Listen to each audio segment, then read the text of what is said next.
चलिए शुरू करते हैं। आज हम पॉक्सो स्टार्ट करेंगे। तो पॉक्सो जल्दी हो जाएगा, इतना टाइम नहीं लगेगा क्योंकि उसके सिर्फ दो ही पार्ट्स हैं जो आपको समझने हैं। एक है ऑफेंस समझना है, ऑफेंस कॉम्प्यूट कैसा होगा, और दूसरी चीज जो समझनी है वो पनिशमेंट है ऑफेंस का। अब एक चीज आपको समझनी है कि देखो पॉक्सो में एक चीज बहुत ही क्लियर है, ऑफेंस समझना है और उसका पनिशमेंट समझना है। सिर्फ ये दो चीजें ही आपको समझनी है और कुछ नहीं समझना। अब कुछ चीजें जिन लोगों ने मेरे साथ आईपीसी पढ़ लिया है, तो आपने एक रेप का सेक्शन हमने पढ़ा था, 375 पढ़ा था। तो आज जो मैं कराने वाला हूँ वो समवट सिमिलर ही होगा। जिन्होंने नहीं पढ़ा है वो तो उनके लिए नया ही रहेगा, मतलब for for you guys it will be something new. But जिन्होंने किया है उनके लिए थोड़ी रेपिटेशन हो सकती है। ठीक है, ये सभी शंकर आप बोलिए। ये सभी शंकर। सर वो 5:30 के लिए सर अरे टाइम। नहीं नहीं, कल कल करता हूँ, कल मैं बात करता हूँ।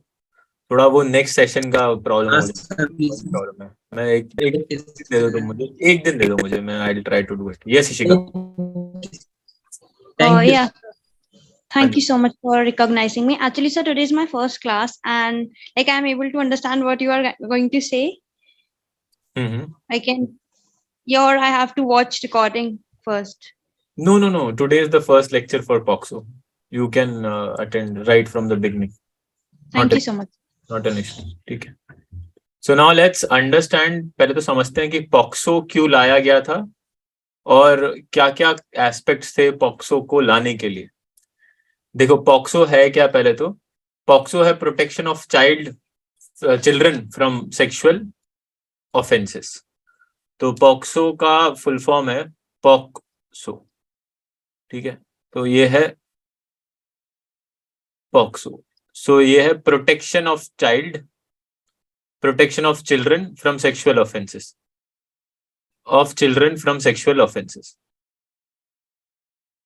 From sexual offences. ठीक है। अब ये एक्ट आया था 2002 में, सॉरी 2012 में। अब प्रॉब्लम ये है कि इस एक्ट की जरूरत क्या थी।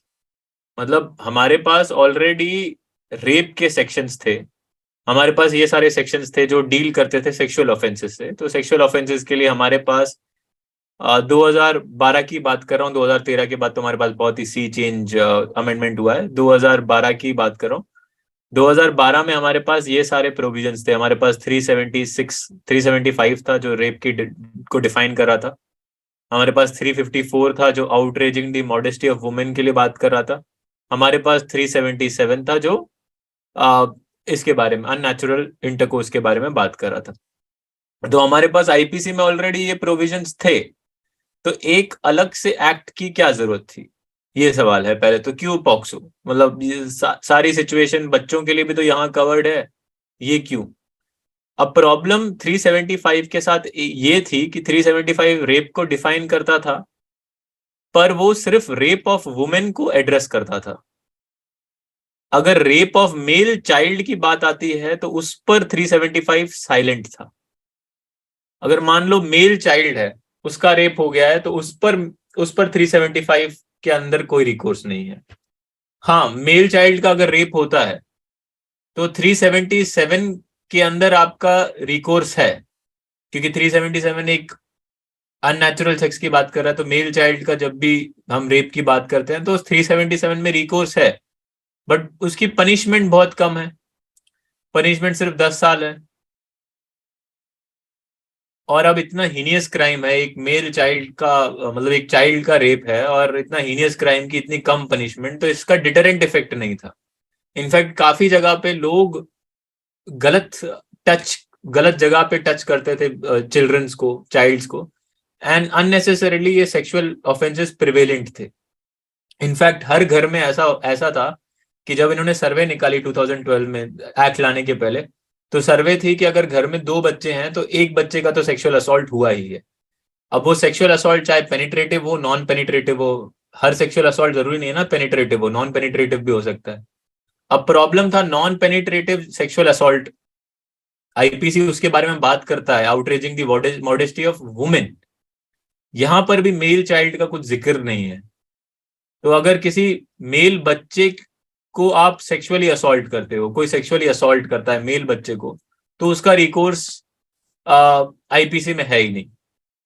तो यहाँ पर थोड़ी प्रॉब्लम हो गई, यहाँ पर प्रॉब्लम हो गई, और इसके लिए उन्होंने बोला कि यार मेल चाइल्ड के लिए तो इतने सारे प्रोविजंस हैं ही नहीं।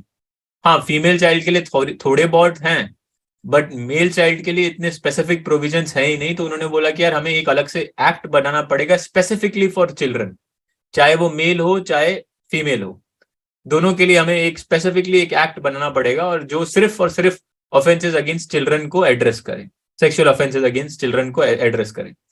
इसके लिए पॉक्सो लाया गया। अब पॉक्सो का हिस्ट्री ये है कि पॉक्सो में प्रॉब्लम ये था कि हर कंट्री में यूनाइटेड नेशन ने बोला था कि देखो, United nation convention of rights of children, UNCRC, जो 1989 में हमने अडॉप्ट की, United nation UN nation convention of rights of children, हमने इसको 1989 में अडॉप्ट किया। हमने सिग्नेटरीज भी हैं, हमने रैटिफाई भी किया है इस कन्वेंशन को, और इस कन्वेंशन पे मतलब हम फॉलो भी करते हैं इस कन्वेंशन को एज अ कंट्री। अब प्रॉब्लम ये है कि इस कन्वेंशन में एक और गाइडलाइन दी गई थी कि हर कंट्री को एक लॉ बनाना है स्पेसिफिकली प्रिवेंट करने के लिए सेक्सुअल असॉल्ट अगेंस्ट चिल्ड्रन। हमने 12 साल, कितने हो गए, 22 साल तक हमने बनाया नहीं। जब हमने बनाया तो हमने पहले सर्वे कंडक्ट किया कि सेक्सुअल असॉल्ट हमारे इंडिया में कितना प्रिवेलेंट है, एंड सरप्राइजिंगली सर्वे के हिसाब से हमें पता चला कि बाकी कंट्री से हमारे यहाँ पर सेक्सुअल असॉल्ट बहुत ही प्रिवेलेंट है। इनफैक्ट कुछ बच्चों को तो पता भी नहीं है कि उनके साथ सेक्सुअल असॉल्ट हुआ है जब हो रहा था। तो इसके लिए ओपिनियन फ्रेम किया लॉ कमीशन ने, उन्होंने बोला कि हमें जल्द से जल्द एक एक्ट चाहिए जो ये प्रिवेंट करेगा, और वो डेटरेंट होना चाहिए। डेटरेंट का मतलब है कि मतलब लोग कांपने चाहिए ऐसे ऑफेंसेस करने के लिए, कि इतना स्ट्रिंजेंट होना चाहिए। इसके लिए उन्होंने पॉक्सो इंट्रोड्यूस किया 2012 में। अब पहला आपको समझना पड़ेगा कि पॉक्सो की पहली, the best thing about POCSO is that it is a deterrent act. POCSO की एक चीज है कि वो डेटरेंट एक्ट है, और इसके लिए काफी जगह पर वो काफी स्ट्रिक्ट है। इनफैक्ट हम पॉक्सो में स्टार्ट ही प्रिजम्पशन से करते हैं। कभी भी ऑफेंस पॉक्सो में रजिस्टर होता है तो हम प्रिज्यूम कर देते हैं कि ऑफेंस किया होगा, सामने वाले ने, अक्यूज ने किया होगा। बर्डन अक्यूज के ऊपर होता है ये रिबर्ट करने का कि उसने ऑफेंस नहीं किया है। तो ये डेटरेंट लेजिस्लेशन है, और हम स्टार्ट ही एक प्रिजम्पशन से करते हैं कि सामने वाले ने एक ऑफेंस किया होगा, और बर्डन सामने वाले के ऊपर है, विच इज द अक्यूज्ड, ये एस्टैब्लिश करना कि उसने एक्चुअली ऑफेंस नहीं किया है। ठीक है। अब एक बात आप समझ लो कि भले ही पॉक्सो स्पेसिफिकली चिल्ड्रन के बारे में बात कर रहा है, बट वो अपने आप में ही कोड नहीं है, अपने आप में ही कंसोलिडेटिंग एक्ट नहीं है। वो काफी जगह पर ओवरलैप करता है, और काफी सारे एक्ट्स के साथ ओवरलैप करता है। तो हमेशा ही पॉक्सो ओवरलैप करेगा सीआरपीसी के साथ, जुवेनाइल जस्टिस के साथ, सीआरपीसी के साथ ओवरलैप करेगा, जुवेनाइल जस्टिस के साथ ओवरलैप करेगा, और बाकी सारे और आईपीसी के साथ भी ओवरलैप करेगा, कभी कभी आईटी एक्ट के साथ भी ओवरलैप करेगा। ठीक है। पॉक्सो में काफी सारे इंटरेस्टिंग सिनेरियोज क्रिएट किए गए जो ऑलरेडी पहले पनिशेबल नहीं थे। जैसे बच्चों का पोर्नोग्राफी में यूज होना पहले पनिशेबल नहीं था, पॉक्सो ने उसे पनिशेबल बनाया। Use of children in pornography punishable बनाया। आप उनकी मर्जी से भी यूज नहीं कर सकते, उनकी बिना मर्जी के तो यूज नहीं ही कर सकते थे पहले भी, बट अब तो उनकी मर्जी के बिना भी यूज नहीं कर सकते। तो उन्होंने एकदम ही क्लियरली एक सेक्शन डाल दिया उन्होंने कि use of children in pornography is completely punishable. अब यही सेम सेक्शन आईटी एक्ट में भी है। तो आईटी एक्ट और पॉक्सो इस जगह पे ओवरलैप करते हैं, और पॉक्सो ने sexual assault, penetrative sexual assault को पनिशेबल बनाया है। अगर आप कोई भी पेनिट्रेटिव सेक्सुअल असॉल्ट कमिट करते हैं किसी बच्चे के अगेंस्ट, तो पॉक्सो ने पनिशेबल बनाया। वो ऑलरेडी आईपीसी में पनिशेबल है 375 में। ठीक है। हाँ, भले उसमें मेल चाइल्ड नहीं इंक्लूडेड है, बट फिर भी पनिशेबल तो है, उस जगह पे ओवरलैप कर रहा है, फीमेल के रिलेटेड ओवरलैप कर रहा है। तो जुवेनाइल से रिलेटेड भी काफी जगह पे ओवरलैप करता है, और सीआरपीसी के काफी प्रोसीजर्स पॉक्सो से मिलते जुलते हैं। तो ऐसा नहीं है कि पॉक्सो कंप्लीटली अपने आप में एक कोड है, वो बाकी सब एक्ट्स को मतलब पीछे ही छोड़ देगा और बाकी सब एक्ट्स को देखेगा ही नहीं, ऐसा नहीं है। When we are reading POCSO, simultaneously we'll have to consider CRPC, Juvenile Justice Act, IPC and IT Act. जब हम पॉक्सो पढ़ेंगे साथ ही साथ हमें CRPC को भी देखना होगा, जुवेनाइल जस्टिस एक्ट को भी देखना होगा, IPC को भी देखना होगा और IT एक्ट को भी देखना होगा।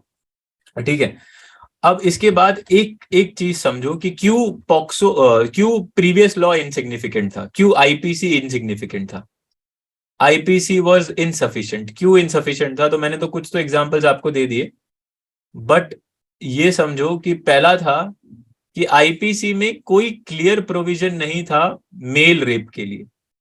सो there was no clear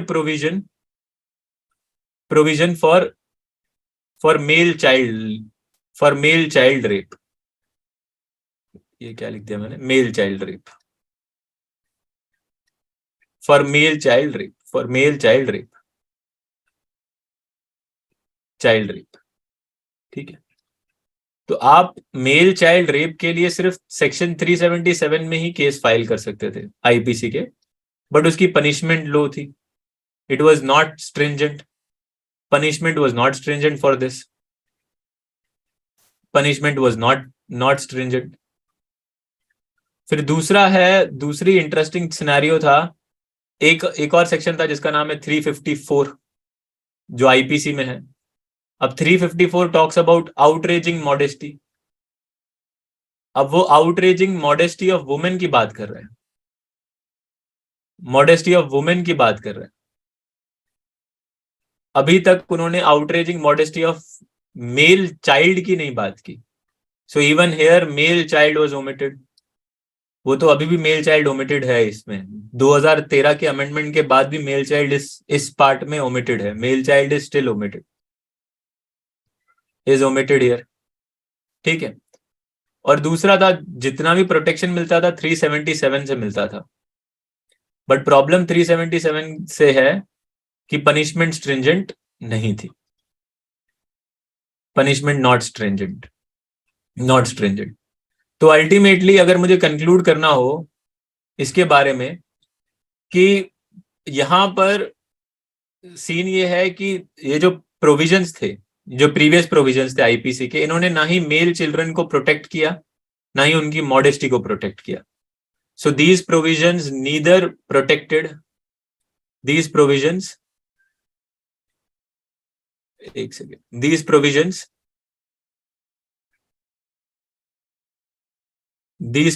neither protected male children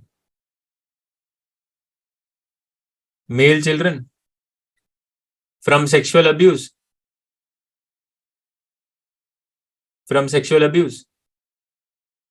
nor protected their modesty, उनकी मॉडेस्टी को भी प्रोटेक्ट नहीं किया। फाइन। तो इसके लिए एक जेंडर न्यूट्रल लॉ की जरूरत पड़ी, एंड इसके लिए आपका पॉक्सो आ गया। Thus a gender neutral law was required, जो जेंडर में भेदभाव नहीं करता और वो सबको ही पनिश कर रहा हो। So thus gender neutral law was required. तो इसके लिए आपका पॉक्सो आ गया। अब पॉक्सो में क्या क्या फीचर्स हैं और पॉक्सो कैसा है, क्या क्या एस्पेक्ट्स हैं पॉक्सो के, वो देख लीजिए एक बार, फिर हम एक्ट पे ही जाते हैं। सो पॉक्सो में सबसे पहली तो चीज है कि उसमें 46 सेक्शंस है। 46 सेक्शन में से पहले 18 सेक्शन बहुत ही क्रूशियल और इंपॉर्टेंट है। क्रूशियल इसलिए है क्योंकि वो सारे ऑफेंसेस को आपको समझाते हैं, सारे ऑफेंसेस को बहुत ही डिटेल में समझाते हैं आपको। अबेटमेंट भी, उनका अबेटमेंट कैसे होगा, उनके एस्पेक्ट्स कैसे होंगे। तो पहले first 16 sections are relating to two things. First 16 sections जो हैं वो बहुत ही इंपॉर्टेंट है, दो चीजों से रिलेटेड है। पहला है वेरियस सेक्सुअल अब्यूजेस।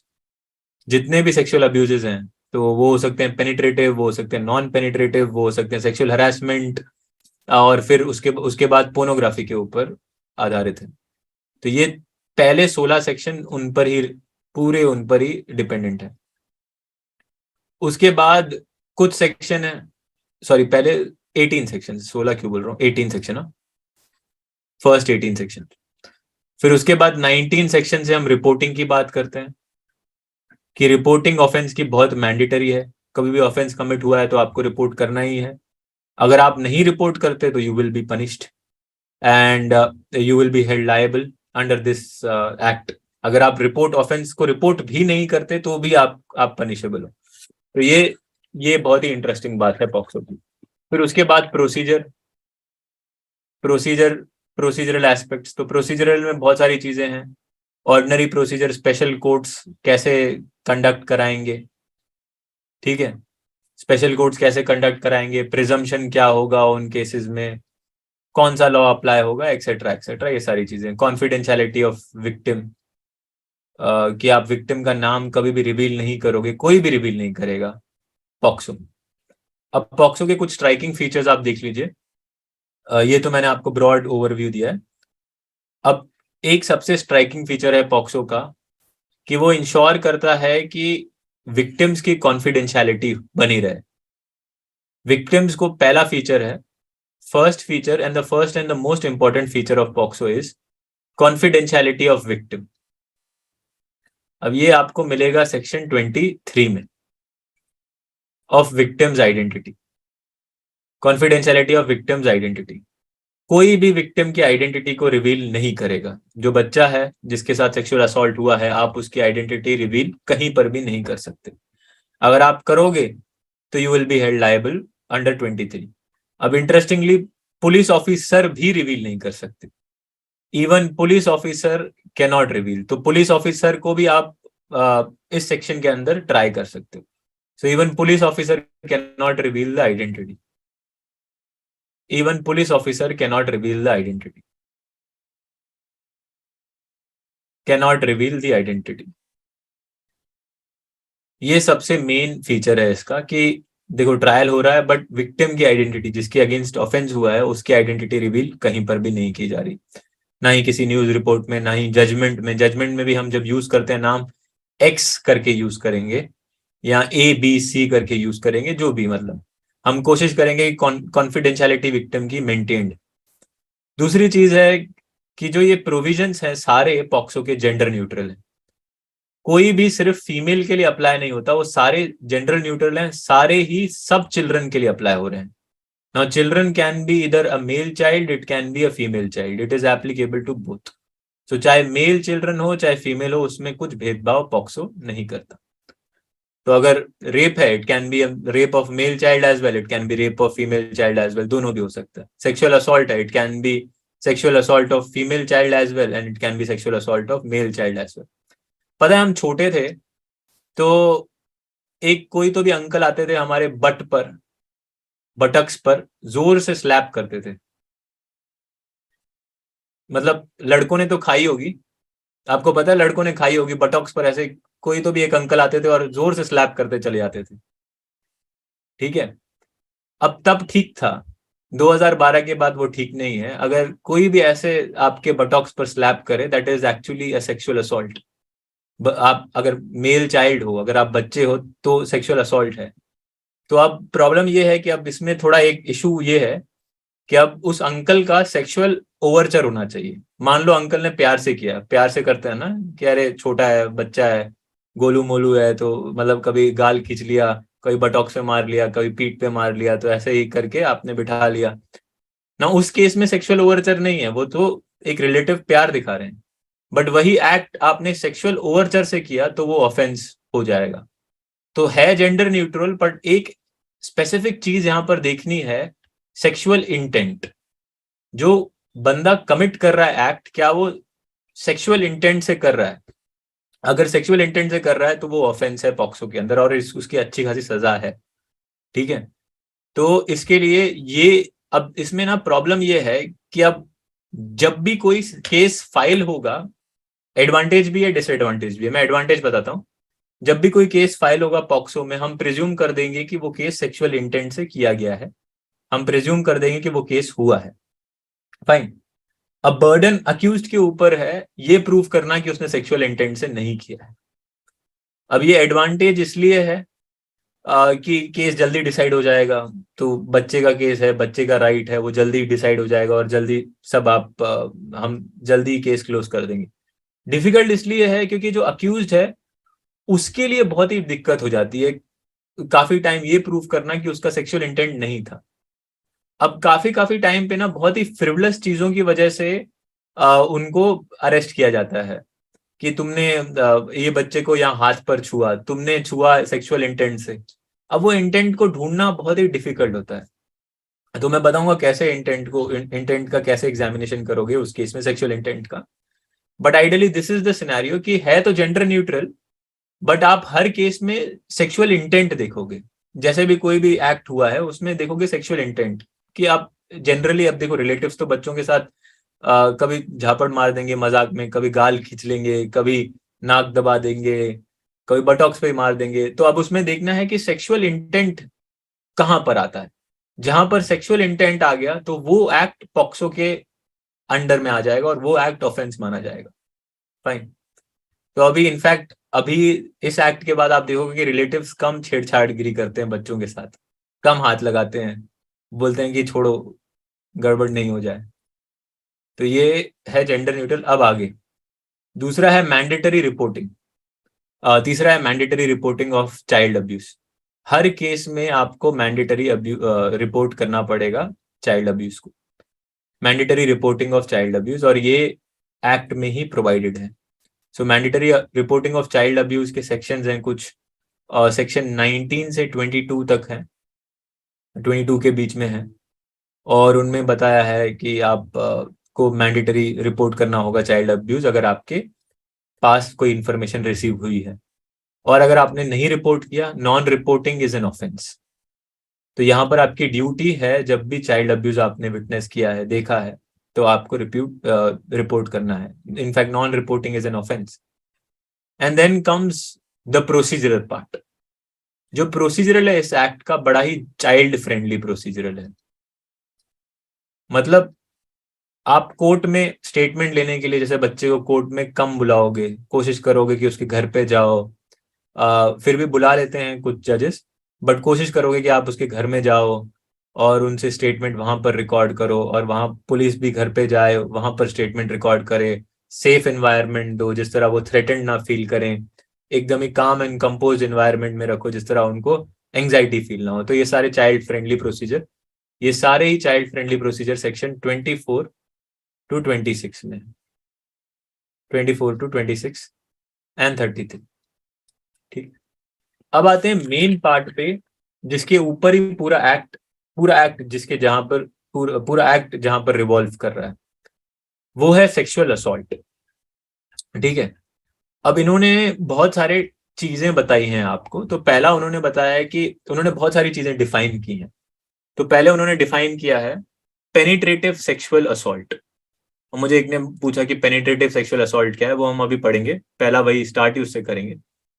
तो पेनिट्रेटिव सेक्सुअल असॉल्ट पहली चीज उन्होंने डिफाइन की, पेनिट्रेटिव सेक्सुअल असॉल्ट।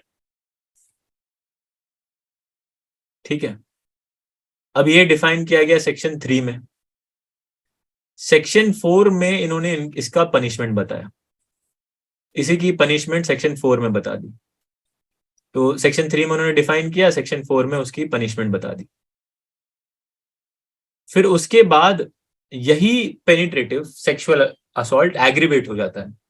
कुछ कुछ सिचुएशंस में ये पेनिट्रेटिव सेक्सुअल असॉल्ट एग्रीवेट हो जाता है। मान लो आपने किसी स्कूल में किसी टीचर ने पेनिट्रेटिव सेक्सुअल असॉल्ट किया है किसी स्टूडेंट के ऊपर, तो वो एग्रीवेट हो गया। बेसिकली सर्कमस्टांसेस ऐसे हैं कि teacher was in a capacity to take care of the children. Teacher तो उस कैपेसिटी में थी कि वो ख्याल रख सके बच्चे का, और ये उसने कर दिया उसके साथ। तो उस केस में ये ऑफेंस एग्रीवेट हो जाएगा। तो उन्होंने बहुत सारे सर्कमस्टांसेस दिए हैं, अगर आप देखोगे लिस्ट दी है, लगभग GH तक सर्कमस्टांसेस है, बहुत सारे सर्कमस्टांसेस है जिसमें आपका ये पेनिट्रेटिव सेक्सुअल असॉल्ट एग्रीवेट हो जाता है। एग्रीवेटेड, तो ये सर्कमस्टांसेस दिए हैं जहां पर एग्रीवेट हो जाता है। अब वो सारे सर्कमस्टांसेस में उन्होंने सर्कमस्टांसेस सारे दिए हैं सेक्शन 5 में। अब पनिशमेंट दी है आपकी सेक्शन 5 में। पनिशमेंट दी है सेक्शन 5 में, सॉरी पनिशमेंट दी है सेक्शन 6 में, 6 में, माय बैड। ठीक है, पनिशमेंट दी है सेक्शन 6 में। ठीक है, अब उसके बाद आते हैं ये सेक्सुअल असॉल्ट पे, सिर्फ सेक्सुअल असॉल्ट, और ये पेनिट्रेटिव नहीं है। ये पेनिट्रेटिव था ना, इसमें पेनिट्रेशन थी। अब ये पेनिट्रेशन, माइंड यू, ये पेनिट्रेशन सिर्फ पीनाइल पेनिट्रेशन नहीं है, it can be any sort of penetration, वो मैं समझाता हूं कि क्या पेनिट्रेशन। ठीक है, अब दूसरे में आते हैं, दूसरा है सेक्सुअल असॉल्ट। सेक्सुअल असॉल्ट, अब ये पेनिट्रेटिव नहीं है, इसको बोलेंगे नॉन पेनिट्रेटिव। यहां पर पेनिट्रेशन नहीं हो रही। जैसे मैंने आपको बताया ना, एक बच्चे को आपने बटॉक्स पे मारा, तो that is a sexual assault, उसको बोलेंगे नॉन पेनिट्रेटिव सेक्सुअल असॉल्ट। आपने उसके सेक्सुअल ऑर्गन्स पे कहीं पर भी मारा है या सेक्सुअल ऑर्गन्स को छुआ है, so that is non penetrative. भले ही आपने पेनिट्रेशन नहीं किए, पर आपने वहां पर टच किया है या छुआ है, तो दैट इज सेक्सुअल असॉल्ट, भले ही आपने पेनिट्रेशन नहीं की, that is non penetrative sexual assault. अब इसमें पनिशमेंट है, इसमें डिफाइंड है सेक्शन 7 में, सेक्शन 7 में डिफाइंड है, और सेक्शन 8 में आपका पनिशमेंट दिया गया है। इसमें पनिशमेंट दिया गया है। ठीक है, और फिर है आपका एग्रीवेटेड, ये भी एग्रीवेट हो सकता है। ये भी अगर सिमिलरी सर्कमस्टांसेस में किया गया है, मतलब मान लो स्पेसिफिक सर्कमस्टांसेस में किया गया है जो सेक्शन 9 में प्रोवाइडेड है, तो ये भी एग्रीवेट हो जाएगा। इसको बोलेंगे एग्रीवेटेड सेक्सुअल असॉल्ट। ये भी एग्रीवेट होने की क्षमता रखता है, एग्रीवेटेड सेक्सुअल असॉल्ट, तो ये भी सेक्शन 9 में एग्रीवेट हो सकता है। ठीक है, अब पनिशेबल है ये सेक्शन 10 में इसकी पनिशमेंट दी हुई है, पनिशमेंट दी हुई है। और फिर लास्ट है जो गार्निश ही है, उसके बाद तो फिर ये आ जाता है पोर्नोग्राफी, बट लास्ट है जो बहुत ही इंपॉर्टेंट ऑफेंस है, जो सबसे वो गार्निश ही है। तो पहला है, इसमें अगर मैं डिफाइन करूं, अगर ऑफेंसेस में 2 में डालूं, ऑफेंसेस में अगर मैं लिस्ट में डालूं, तो पहला आएगा सेक्सुअल असॉल्ट। सेक्सुअल असॉल्ट में भी 2 आएंगे। सेक्सुअल असॉल्ट में पहला आएगा पेनिट्रेटिव, जहां पर पेनिट्रेशन है, दूसरा आएगा नॉन पेनिट्रेटिव। नॉन पेनिट्रेटिव, ठीक है। अब आपका पेनिट्रेटिव 3 और 4 में, 5 और 6 में है, नॉन पेनिट्रेटिव 7, 8, 10, तो दोनों को कितने, 4 सेक्शन दोनों में है। ठीक है, तो ये 3 to 6 में है, ये 3 to 4, 3, 4 होगा नॉर्मल, 5, 6 होगा एग्रीवेटेड। करेक्ट, एग्रीवेटेड 5, 6 में ही है ना, गलत बोल रहा हूँ? नहीं, ठीक है, ठीक है सर। 7 to 8, 7 to 8 है अपना। अभी तक मैं समझा नहीं रहा हूँ, ये मैं सिर्फ बता रहा हूँ Ishika, I am not explaining anything, I haven't started. ठीक है, सो एग्रीवेटेड, फिर this is 7 to 8 is normal, non penetrative, normal, and then 9 to 10 is aggravated, 9 to 10 is aggravated. ठीक है, अब एक और इंटरेस्टिंग ऑफेंस आता है, ये तो सेक्सुअल असॉल्ट हो गया। अब एक आता है, एक चीज होती है जो सेक्सुअल हैरेसमेंट होती है, सेक्सुअल हैरेसमेंट। ठीक है, अब ये सेक्सुअल हैरेसमेंट सेक्शन 11 में डिफाइंड है, और सेक्शन 12 में पनिश्ड है, पनिश्ड है। ठीक है, ये वाला पार्ट आपको एकदम ही ध्यान से, मतलब लर्न कर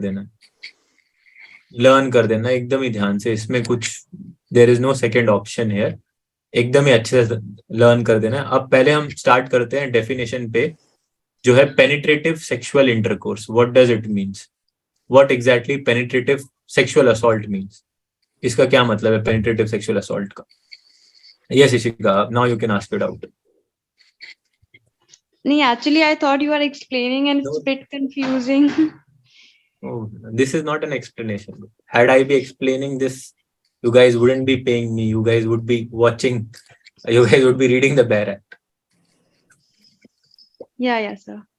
Wait. Sir, this part you said that we have to learn by heart, right? The offense part. Yeah. Correct. Offense part you will have to learn by heart. Fine. So this entire thing is basically these are the main offenses. So first is penetrative. ना याद कर लो ना. Penetration हुआ है.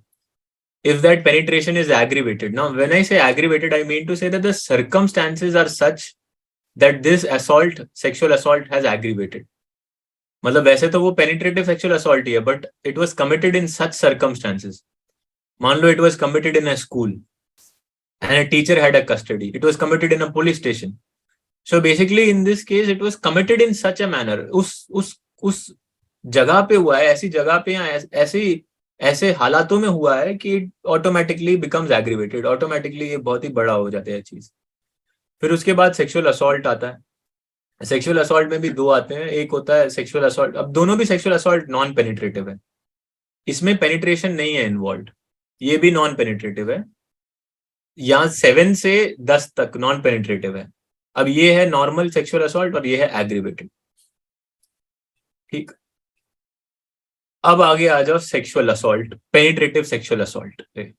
Penetrative sexual assault पे अब इसकी definition देखो. सेक्शन 3 पे आ जाओ.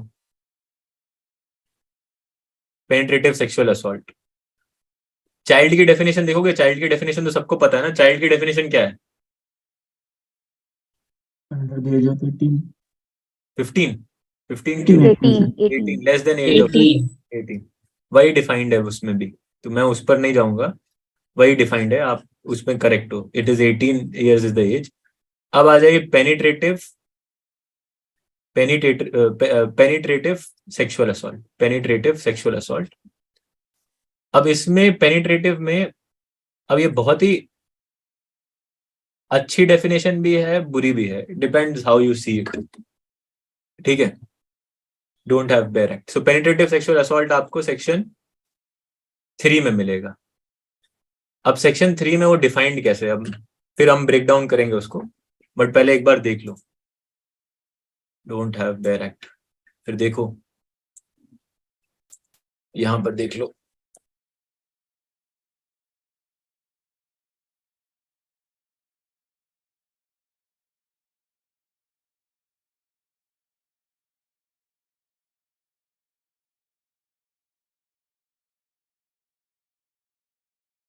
अब इस पे एक केस भी है जो हमें करना है इसी में ही. ठीक है. यहां पर क्लियर हो. यहां पर वो दिख रहा है. Is visible? Yes, sir. ठीक है. He a person is said to commit penetrative sexual assault if he penetrates his penis to any extent into vagina, mouth, urethra, anus of a child or makes the child to do so with him. तो या तो वो खुद अपना penis उसके vagina, mouth और urethra में insert कर रहा है, और he is making the child to do so with him. ठीक है. अब मेकिंग द चाइल्ड लर करके या उसको उत्साह के या उसको मतलब धमका के, डरा के, तो through any means, or makes him do so or any other person. दूसरा है he inserts to any extent any object or part of the object not being a penis. So here you are inserting any object. पहले में insertion was of penis. Second में the insertion is of any object. Now this object is not a penis. It is any object. Now you are inserting any object in vagina, urethra, anus of a child, or makes the child to do so with him or any other person. He manipulates any part of the body of the child so as to cause penetration into vagina, urethra, anus, or any part of the child, or makes the child to do so with him or any other person. He applies his mouth to penis vagina to the penis, vagina, anus, urethra of the child, or makes the child to do so such person or any other person. तो कहने का मतलब है, अगर आप ये ध्यान से देखोगे, definition not only provides for penile intercourse और penile assault. सिर्फ penile assault की बात नहीं कर रहे हैं यहाँ पर. We are not only talking about penile penetration, but we are also talking about oral sex. So not only penile penetration is included in this definition, but oral sex is also included. So not only penile penetration, but also oral sex. ठीक है. अब interestingly oral sex से ज्यादा एक और चीज ऊपर हम इस डेफिनेशन में जा रहे हैं. मैं अभी वो समझाना चाह रहा हूं. अब देखो, यहां पर first part is penile penetration. A clause जो है वो पीनाइल पेनिट्रेशन की बात कर रहा है. अब ए क्लॉज पे फोकस करो. ए क्लॉज कैसे वर्डेड है? ए क्लॉज यूज करता है any person who penetrates his penis in vagina, mouth,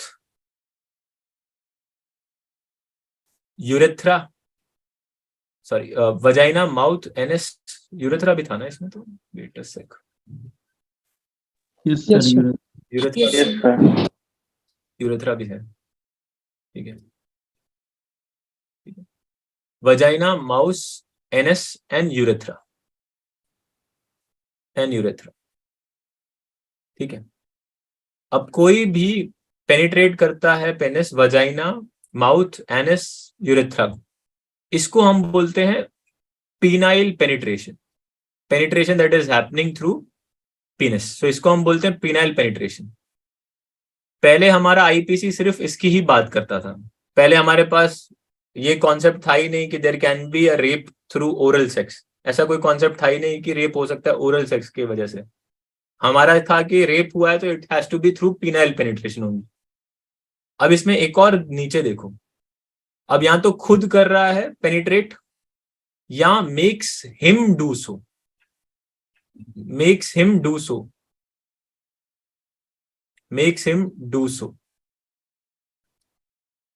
और एनी अदर पर्सन.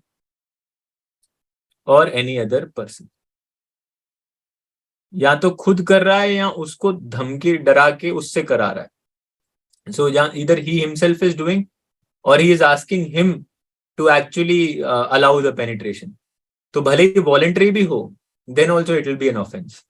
तो भले ही वॉलेंटरीली भी हो तो भी ऑफेंस हो. अगर आपने लड़ करके किसी बच्चे के साथ ये किया तो then in that case that also will be an offense.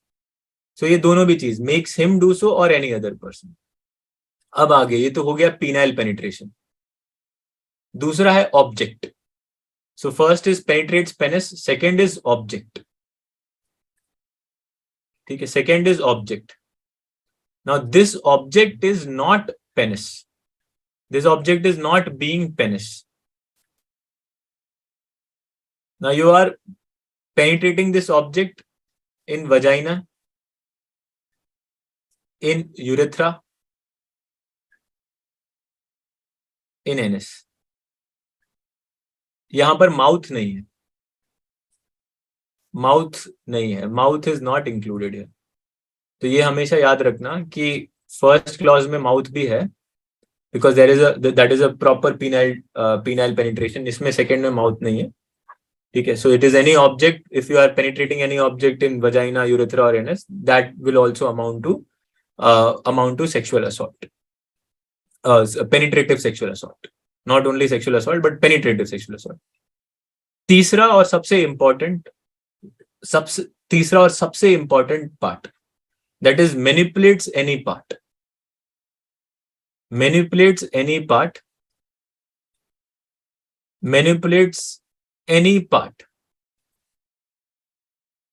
part of the child. अब क्यों मैनिपुलेट कर रहा है? So that penetration can be caused. So that penetration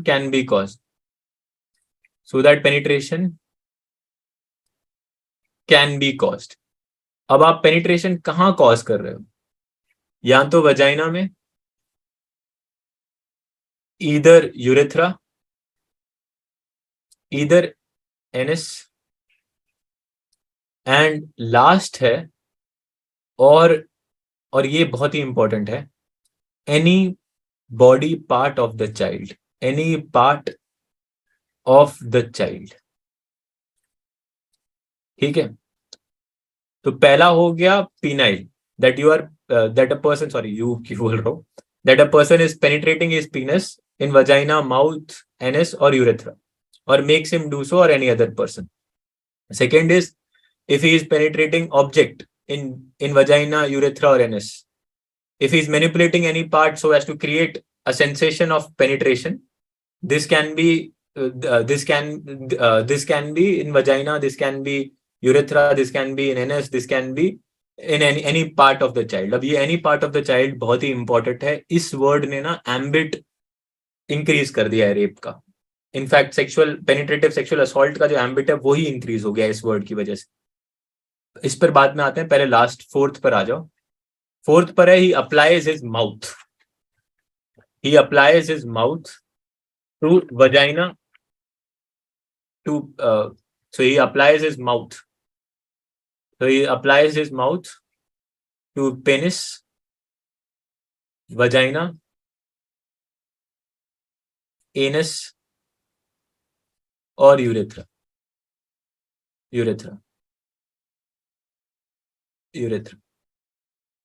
तो ये भी इसमें आ जाएगा.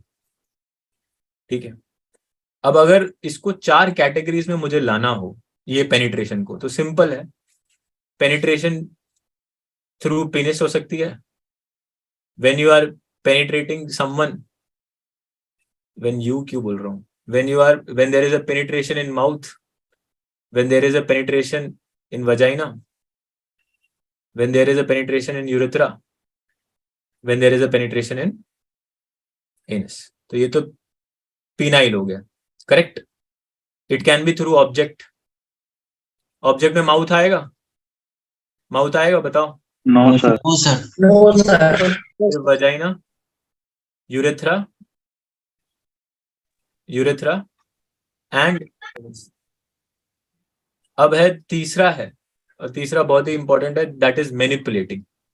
You are manipulating any body part of the child to create a sensation of to create a sensation of penetration. अब ये मैनिपुलेट, बॉडी पार्ट मैनिपुलेट करके where you are penetrating. So you are इधर penetrating body part ही manipulate करके, उनका ही body part manipulate करके you are penetrating. Where you are penetrating, you are इधर पेनिट्रेटिंग इन वजाइना, इधर यूरेथ्रा, इधर एनस, एंड लास्ट बताओ, any other Any other part of the child. any other part of the child. और last है mouth, sorry last है you are applying mouth to इधर penis और vagina, और बताओ यूरेथ्रा, लास्ट इज एनस. ठीक, ये है आपका सेक्शन 3. अब इसमें सबसे इंपॉर्टेंट जो पार्ट है, जो सबसे जिसने एक्सपैंड कर दी है डेफिनेशन को, वो है ये पार्ट. अब मैं आपको एक इंस्टेंस बताता हूं और आप इसी पार्ट में डालना, इसी पार्ट को रखना कॉन्टेक्स्ट में, और tell me whether the instance will fall into picture. Whether inserting penis between thighs would amount to penetrative sexual assault. Whether Yes. inserting, Yes, sir. कैसे, इसमें तो गिर नहीं रहा. वो बोल रहा है यहाँ पर insertion of पीनस in mouth. Mouth है नहीं, वजाइना है नहीं, No, sir. यूरेथ्रा है नहीं, एनस नहीं है. इंसर्शन ऑफ पीनस बिटवीन थाइस है. But sir, it is manipulating child. Any other part. Any other part. में भी नहीं आ रहा, इसमें भी नहीं आ रहा, बट वो यहाँ पर is manipulating the body part and he is creating a sensation of penetration. That will fall under this clause, that will fall under this clause. अब उस ये क्लॉज को इंट्रोड्यूस ही इसके लिए किया गया है कि आप कोई भी बॉडी पार्ट को मैनिपुलेट करके एक पेनिट्रेशन की सेंसेशन क्रिएट कर रहे हो. सो इन दैट केस ये क्लॉज के अंदर आ जाएगा, ये पार्ट के अंदर आ जाएगा। कोई भी बॉडी पार्ट को मैनिपुलेट करके आप एक फीलिंग ऑफ सेंसेशन क्रिएट कर रहे हो, फीलिंग ऑफ पेनिट्रेशन क्रिएट कर रहे हो, तो it will fall under this clause and that will amount to a penetrative sexual assault. And this is something which was held by Division Bench of Kerala High Court in Santosh versus State of Kerala, जहां पर बोला गया था कि even a penetration between thighs amounts to a penetrative sexual assault, क्योंकि उसमें क्या होता है कि you are manipulating a person's body part and you are creating a stimulus and you are stimulating it as an event of penetration. So this was the question. So the case name is Santosh versus State of Kerala.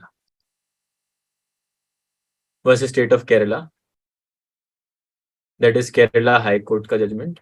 This is Kerala High Court.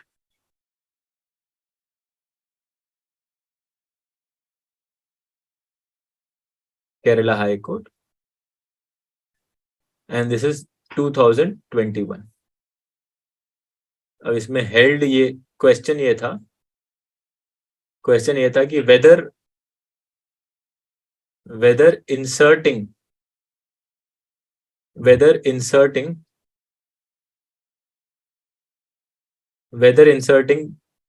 penis between thighs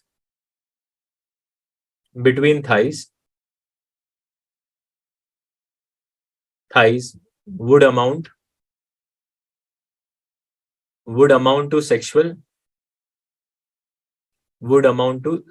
assault.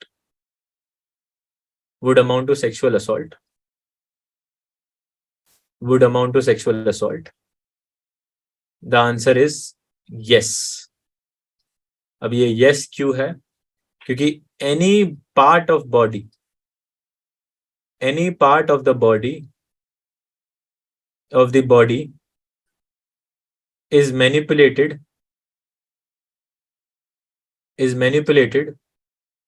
to simulate a penetration. If any part of the body is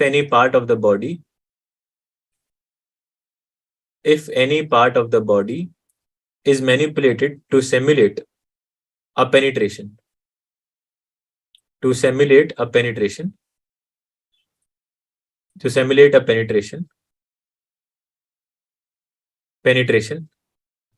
and have effect and sensation of an intercourse and sensation of an orifice. Orifice means vaginal sexual intercourse of an orifice is a sexual assault, is a penetrative sexual assault. So what is orifice? Orifice is vaginal sexual intercourse. Vaginal, ठीक है, like vagina, ठीक है. कोई भी body part को ऐसे create किया कि similar to vagina, and you are having sexual intercourse, you are having penetrating, in that case that will amount to penetrative sexual assault. ठीक है. This is your section 3. अब section 3 की punishment कितनी है and punishment कितना different है बाकियों से. Come to section 4 now. Come to section 4. Are you guys on section 4? So Yes, sir.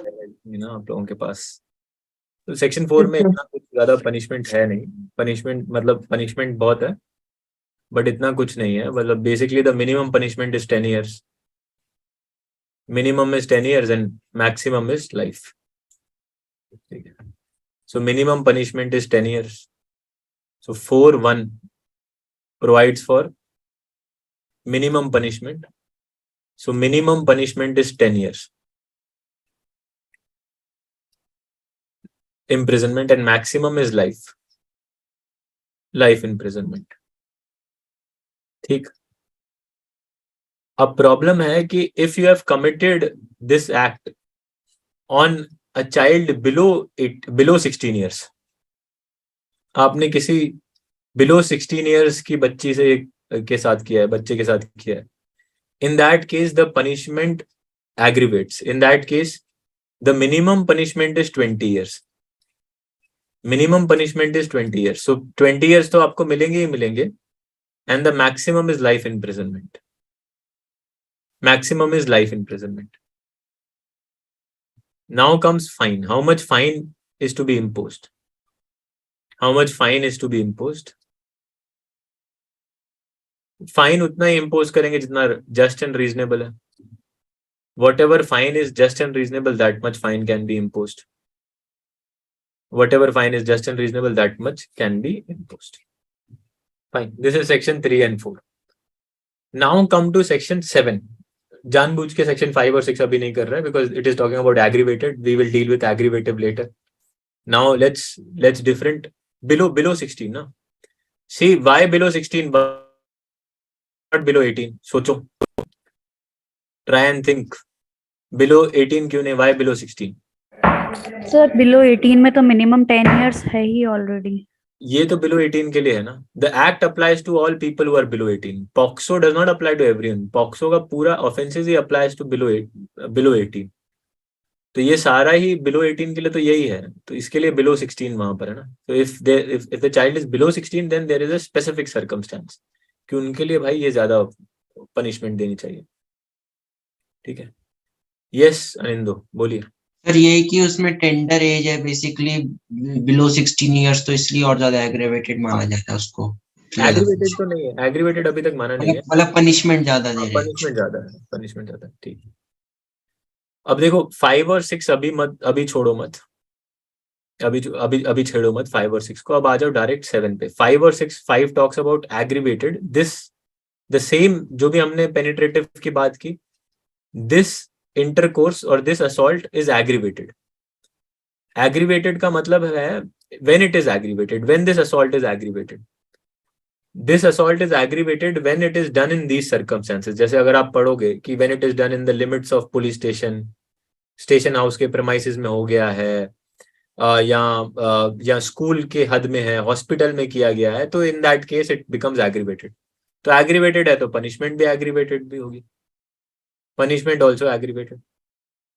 ठीक है. पनिशमेंट ऑल्सो एग्रीवेटेड उस केस में.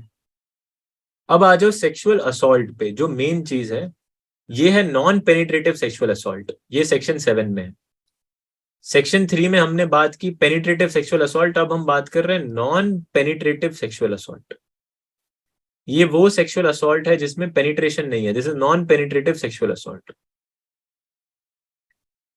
ठीक है. अब आ जाइए सेक्शन 7 पे. Come to section 7. Are you guys in section 7? Yes, sir. Yes. Whoever with sexual intent touches vagina, penis, anus, breast of the child or makes the child touch vagina, anus or breast of such person or any other person or does any other act of sexual intent involves physical contact is sexual assault. तो इसमें 3 parts में divided है ये पूरी definition. तो पहले तो सबसे मेन चीज है सेक्सुअल इंटेंट. सेक्सुअल इंटेंट से ये भाई साहब क्या कर रहे हैं? This person is touching. So you with sexual intent you are touching, this person is touching either the penis of the child or the anus of the child or breasts of the child or makes. अब दूसरा है, अब है makes the child touch or he is making the child touch. Makes the child touch. Makes the child touch either vagina. अच्छा ये vagina तो लिखा ही नहीं. ये वजाइना ऑल्सो. ठीक है. Makes the child touch vagina, anus, breast or penis. So either he himself is touching or he is making the child touch. ठीक है. His or any other persons. So his or any other persons. his or any other persons. ठीक है. And or it involves any other physical contact. Any other physical contact with sexual intent. With sexual intent. तीनों cases में it is a case of sexual assault. अब sexual intent आप कैसे ढूंढोगे? देखो, पहले तो हम प्रिज्यूम करेंगे, अगर केस रजिस्टर हुआ है, कोर्ट प्रिज्यूम करेगी, court will start with the presumption कि ये ऑफेंस सेक्सुअल इससे हुआ है, सेक्सुअल इंटेंट से हुआ है. तो बेसिकली इसमें आप पहले तो प्रूव करने की जरूरत नहीं है. First you will start with the presumption that it has been done with sexual assault. But हर केस में the burden lies upon the opposite party. Accused person के ऊपर बर्डन है कि ये सेक्सुअल असॉल्ट से नहीं हुआ था. तो अब वो कैसे प्रूव करेगा कि सेक्सुअल इंटेंट से नहीं हुआ था ये काम? तो उस केस को उसको नेचर और सर्कमस्टांसेस दिखाने पड़ेंगे कि वो किस तरीके से उसने टच किया. क्या टच में कुछ सेक्सुअल एलिमेंट था, क्या सेक्सुअल ओवरचर था, और उसने जोकिंगली किया, गलती से हो गया, it can happen by mistake also. So in that case, that is not a case of sexual intent. ठीक है. तो court starts with the presumption that there was a sexual intent. The burden lies upon the opposite party कि sexual intent नहीं था. ठीक है. इसको हम कल करते हैं डिटेल में. With this, we are done with today's session. Does any compensation is provided? Yes, compensations are provided to victim for rehabilitation and restoration. Till here, you guys are clear? यहाँ तक clear हो? Yes. Yes, sir. Yes, sir. Yes, Suresh बोलिए. Sir एक बार starting की slide दिखा देंगे 1 to 4 please. 1 to 4. हाँ जी. Yes, Anindu. Good evening sir. Sir ये जो जजमेंट है Santosh versus state of Kerala, sir इसमें मतलब अगर मतलब मुझे लग रहा है कि जो interpretation of law according to section, वो तो मतलब manipulation of the part of the child ही है ना ये तो बेसिकली अगर उसको बहुत ज्यादा वाइड इंटरप्रिटेशन दिया गया है, क्योंकि अगर चाइल्ड के उससे ही चाइल्ड में करना मतलब पहले ये था कि चाइल्ड के मैनिपुलेशन से ही चाइल्ड का पेनिट्रेशन करना. Basically earlier it was like that you are forcing a child to masturbate, तो वो उसमें फॉल करता था एनी अदर पार्ट में. बट अभी उससे भी वाइड हो गया है. Not only that, but even if you are manipulating her body and you are doing such an act, that will also fall under act. ठीक है. ठीक है. Yes, दीपांकर बोलिए. Done sir, done. Thank you. Good evening sir. हाँ जी बोलिए. Sir इसमें section 7 में sir ये तो कहीं नहीं डिफाइन है कि if touches over clothes. Over clothes नहीं, वो बॉम्बे हाई कोर्ट में गलत जजमेंट है ना. वो तो सुप्रीम कोर्ट ने ओवर रूल कर दिया कब का. नहीं, ओवरऑल सेक्शन में तो नहीं कहीं आया था ना. सेक्शन में नहीं है ना. नहीं है सेक्शन में, नहीं है कि नहीं है सेक्शन में. सेक्सुअल इंटेंट को उन्होंने ऐसे किया था कि अगर ओवर क्लोथ्स है तो सेक्सुअल इंटेंट नहीं होगा. हाँ, उन्होंने वो किया था. वो तो सेक्शन में तो नहीं है. तो सुप्रीम कोर्ट वाले वो जजमेंट अभी करेंगे ना हम लोग. हाँ वो करेंगे ना, इसमें सेक्शन 7 में ही करेंगे. वो ओवर रूल होगा. ओके. ठीक है. ठीक है. यस विनी. सर जो आपने रिपोर्टिंग बताई थी कि कंपल्सरी रिपोर्टिंग होनी चाहिए, तो ये पर्टिकुलर टाइम पीरियड है या कभी भी हो सकता है? मतलब नहीं, it can be done at any time. कुछ टाइम पीरियड नहीं है इसका. ओके. एंड सर मुझे एक ऑफ द टॉपिक है डाउट. पूछे. सर इंटरप्रिटेशन राजस्थान में आता है, मैं मेनली उसी के लिए प्रिपेयर कर रही हूँ, तो उसको कैसे करूँ? इंटरप्रिटेशन इतना नहीं आता है राजस्थान में. मतलब आता है बट वो नाम के लिए पूछते हैं. 2 MCQ 1 MCQ पूछ लिया उन्होंने. एंड सर मेंस में एक क्वेश्चन आता है छोटा सा 3 मार्क का. तो सर फिर भी उसके लिए कुछ हाँ, फिर भी उसके लिए आप मेन जो भी इंटरप्रिटेशन के रूल्स हैं वो पढ़ लीजिए.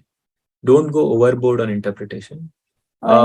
हाँ मतलब आप यूजुअली रेफर कर सकते हैं. बहुत सारी LMS पे है कुछ इंटरप्रिटेशन से रिलेटेड. हाँ सर थोड़ा बहुत है मटेरियल. हाँ उतना काफी है. मतलब आपको ओवरबोर्ड इसमें जाने की जरूरत नहीं. Okay sir. एंड सर जे आप करा रहे हैं कुछ प्रोविजन? देखता हूँ मैं. ये खत्म हो जाए, अगर ये 2 दिन में खत्म हो गया then I will start. Probably 2 दिन में खत्म हो जाना चाहिए. Okay. If it ends in 2 days then I will start with JJ. Okay sir, thank you. Yes Ananya. Sir मेरा सब्जेक्ट वाइज कोई टॉपिक मतलब रिलेटेड नहीं है क्वेश्चन। सर मुझे ये पूछना था कि क्या 40 स्टूडेंट्स जुडिशरी के लिए अपीयर कर सकते हैं? अपीयर तो कर सकते हो, बट क्यों करना है आपको? आप तब तक डिग्री नहीं मिलेगी आपको। तो आई और सर फिफ्थ ईयर में भी कर सकते हैं क्या? फिफ्थ ईयर सिर्फ और सिर्फ राजस्थान। अच्छा सर, सिर्फ Rajasthan. Okay sir, thank you sir. ठीक है। सर मतलब यस भावना बोलिए। Good evening, sir. So my हाँ जी, doubt is related to IPC. May I पूछो। ask? Sir, पूछो। under section 334, it is about voluntary causing hurt on provocation. So, sir, in that it is written that you are causing, neither you have intent or knowledge, but you are causing hurt on provocation to other person. Hmm. So, sir, it is for only other person or the person who has provoked also? Means you are causing the person to the person who has provoked, not for other person. Yes, sir. To the person who has provoked. उसको But- आप cause करो। But sir, in that it is written that whoever voluntarily causes hurt on grave and sudden provocation, if he neither intends nor knows himself to be likely to cause hurt to any person other than the person who gave the provocation. हाँ तो सही है ना, other than the person who give provocation, कि सिर्फ प्रोवोकर की ही कोई hurt cause कर रहा है। Okay, okay, sir. वो अदर देन ऐसे मत पढ़ो, ये हम लोग भी पहले यही करते थे, अदर देन को अलग कर देते थे, साथ में पढ़ो ना उसको। Okay, sir. That's why. Okay, ठीक है. Thank you, sir. ठीक है। यस मोहित। सर ये सेक्शन 4 में पनिशमेंट जो आपने लिखाई थी, हाँ वो सर समझ नहीं आया, एक बार एक स्लाइड खोल दीजिए प्लीज। ये वाली पनिशमेंट वाला सर। हाँ सर, मिनिमम 10 इयर्स है और but sir maximum bare act में सर वो less than shall not be less than 7 years है, और किस- फिर विच में extend to imprisoned for life है। अभी अमेंड हो गया ना 2019 में। ओके ओके सर, हाँ सर ये पुराना वाला हो सकता है। हाँ, ये 2019 ओके सर, थैंक यू। 7 साल थी, अभी अमेंड कर दी। यस सर, यस सर, ठीक है। थैंक चलो guys, see you guys in the next session. चलो, bye everyone. Bye, sir. Thank you. Thank you sir. Thank you, sir.